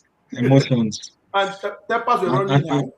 Yeah, he probably didn't think VAR was going to. Yeah, but did you guys see that tweet? They said Joe Pedro was scared for his life when Traore was coming You to know go wrong. If not you know go wrong. Oh my god, man. That Traore should be a bouncer at the club in Lagos. I don't know why that guy is still playing football, man. I'm telling you, Like man, crazy. The guy is just huge. Yeah, I agree. All right, guys. So let's look at the table. Bottom half, we have the usual regulars. Oh no, this is top half. Sorry, let me go to bottom half first. So looking at this, is there anyone that can potentially go up? I'm thinking Sunderland, Chuck B. What comes to mind? I thought Sunderland was going to drop, right? Yeah. Sunderland they were eventually going to find their level. Bournemouth. Yeah, Bournemouth Where can did they go up, finish right? last season? Yeah. Last season, Bournemouth. Let me check for you real quick. And this football is such an amazing app. Good lord. Yeah, Like so fast. I think at the look of things, if you look at this this table, I would say Bournemouth. It would have to be between Bournemouth and Brighton. So last season, Bournemouth finished in 9th place. So I expect them to go up. Yeah, we've been Brighton too, right? Why I would say is because of the number of goals they have scored so far. I see them still Yeah, adding more 40 goals. Yeah, come to think Yeah. of it, yeah, but see the goals they've conceded as well, man. God damn. as well. Yeah. Like, So- they conceded just 2 goals less than Wolves. Isn't that bad? It's not Wow. bad. Man, breaking news from Arsenal, man. What happened? Zinchenko just joined Ajax. Oh, yeah. That's useless. not breaking news. I'm just getting today about it, man. I was thinking you were going to say something very nice about You get somebody important. Oh, it's an Arsenal player. Is he? Nah, you guys get that in bed. You should get out. Okay, what about you? So I think You don't have. bottom are people who are going to go up, who are going to climb up, right? Mhm. I think Bournemouth's next game is against who? Aston Villa home. Aston Villa. No, that's Aston Villa is just a like Jekyll and Hyde team. So They I will think Villa drop more points. Don't worry. Yeah. I'm telling you. I Mark think my I think words. I don't think Sunderland is gonna win. I think the table is still gonna remain the way it is. Sunderland's next game is against us. No, they are playing Burnley tomorrow before us. Before No, I'm well, let me saying see the top half of after the this table. game Let me see the week, top half. after this Let me see the game top week. half of the table. Sunderland on 33, Newcastle on 33, Everton on 34. I think the table is still gonna remain the same because Sunderland have a minus, right? -1. So I think the table is probably gonna remain the same. But for the coming game week, I think Everton would drop and probably wow, I think the table is now taking a nice shape. Yeah. It's taking a nice shape. I think it's Okay. probably gonna remain the same thing after next Okay, year. so Chuck V, your thoughts? It's a very tight one. Between 8th and 12th, just 1 point separates them, right? So really, really tough to see who stays. Though, I mean, is the question for end of season or just No. Just next week. next week, right? Mm. I think it remains the same. Okay, great. Okay, so our favorite part, the predictions. Last week we started with 3 panelists, but they all went to bed. So only Ibuka that was left. I actually forgot to update this. I was actually in a hurry. So Ibuka, Brighton Everton, he said 2-0. The game ended 1-1. He lost there. Arsenal 4 leads 0. He got that one correctly. He said 2-2 for Wolves and Bournemouth. It was a 2-0 loss. So he has one win here. Chelsea predicted a draw. That one was also wrong. Predicted a win Almost until the for last minute goal. Liverpool. So that was 2. Predicted a win for Villa. He lost that. That's not the last minute goal. Last minute goal. Sorry, 90th minute. Sorry, 90th last minute minute goal is what Sesko did. No, 90th minute. 6 minutes before the final whistle. Only at that time. The one that I liked the Goal is most was Man Because the goal is City. stoppage I time. say Haaland will score a hat trick, and I look at this man. Hat trick kill you there. I know Chuck Barnes, though they say I'm a petty guy, right? Okay, I'm not even gonna say anything. So Ibuka got 1. He got 2 Liverpool. He missed the Villa. He got Man U 3. He missed the Palace. Missed the Spurs. So 3/10. 3 And over the week 9. 3/9. Sorry. And the week before that, Reward had 4. Dom had 3, and Rory had 1, 2, 3, 4, 5. So Rory had 5. Nice. I think the record still remains Douye and Ibuka with 6. No one has done up to more than 6. So let's see what will happen this week. Okay, so in the usual way, I will call the fixture. Chuck B, you will tell me your score. Home first. Another quick news, like 3 hours ago, Tyreek George has moved to Everton. Talking I about know, Yeah. I know it's for blood money price, right? No, loan plus Because for obligation. some reason, I don't know, Chuck and this is people. I don't know how they used to do jazz to make sales. I don't know. It's I just don't know. tiring, Chelsea's player trading FC. bro. And it works well for them, man. The only one we will go strong with that. Enigma, Yes, sir. Enigma, FM, Europa Villa. Okay, so first one, Leeds, Nottingham Forest, Chuck B. I'll go with a Leeds win. 2-1. Ibuka, Leeds win 1-0. Chuck V. Bro, 1-1. I didn't hear you, bro. Oh, I said a draw, 1-1. 1-1. Okay, great. Yeah. Chuck B, Man United Spurs. 4-2. Ibuka, I hate the early kickoff. I don't like the early I've kickoff. told you the score. 4-2.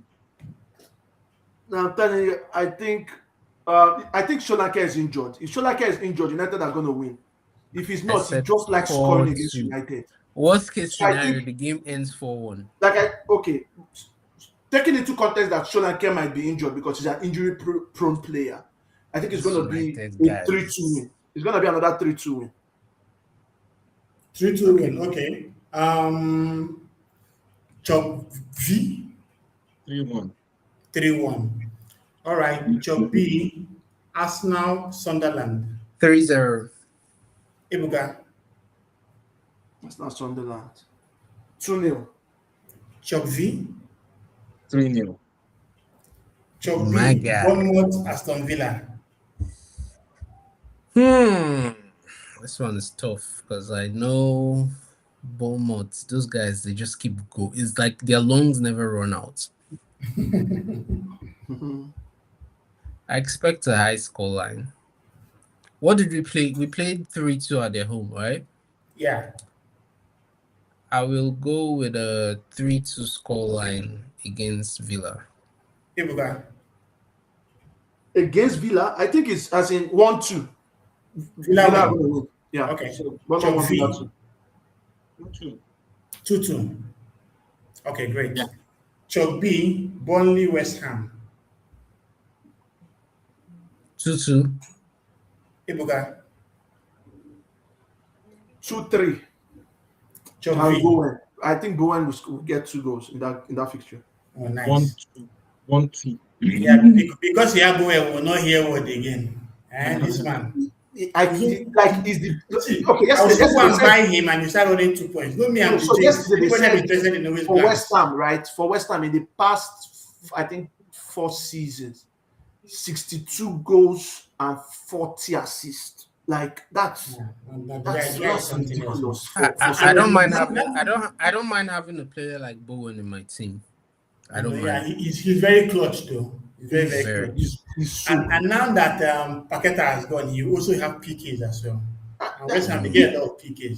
from the first moment in Premier League, I've never, as in Bowen has always been my team. Game week 1. Yeah, but I didn't like the shift to striker though. They should have left him as a midfielder. Exactly. Yeah, he's the kind of As a winger, right? Because he's Yeah, Bowen. I agree. Okay, Chop B, Fulham, Everton.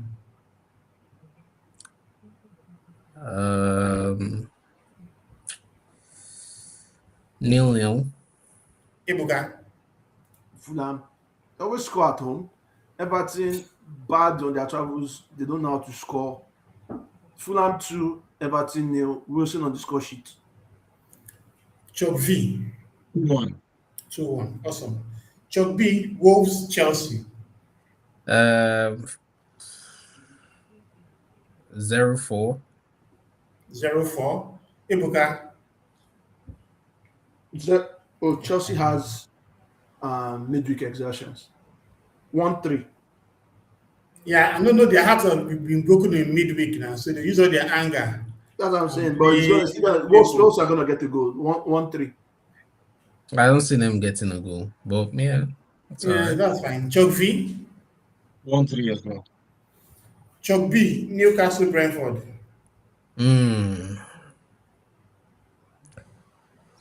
3-1. Ibuka. Newcastle. They've 2-1.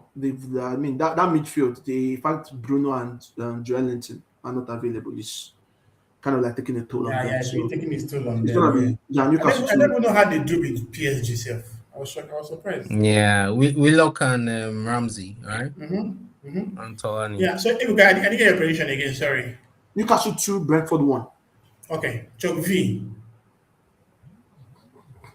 I see a score draw here. I don't know if it's a 2-1. The score draw. Okay. So what the exact draw? 0-0 or 2-2? No, it's called draw. So 1-1 or 2-2. Okay, 1-1. Fine. Chop B, Brighton, Crystal Palace. 1-1. Ibuka. 2-1. I don't see Palace as in getting anything out of this game. Chop V. These fixtures are dead. Let me change my scoreline, right? Brighton. Sorry, let me change my scoreline. Brighton 2, Palace 0. Okay, cool. Chop V. Oh my. 1-1. 1-1. Okay, final game, Liverpool, Man City. Chop Baz. I expect City to drop more points in this game, and it's at Anfield. 3-1. Nice. Ibuka, 2-2. Job V. 2-2 as well. Awesome. Ooh, 2 hours of cooking, man, and we've come to the end. And as always, we'll just have our final recap of the entire game week. So I thought to you, Ibuka, how was the game week to you? Wait. Can I change my prediction for the Liverpool City game? Yeah, you can. 2-2 as well.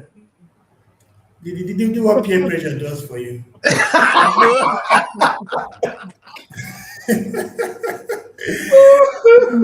All right, so I'll update that. I I'll update just that. thought about it, man. And no, the best part is that now they'll win 3-1 and we'll come back here. What's going to win 3-1? City.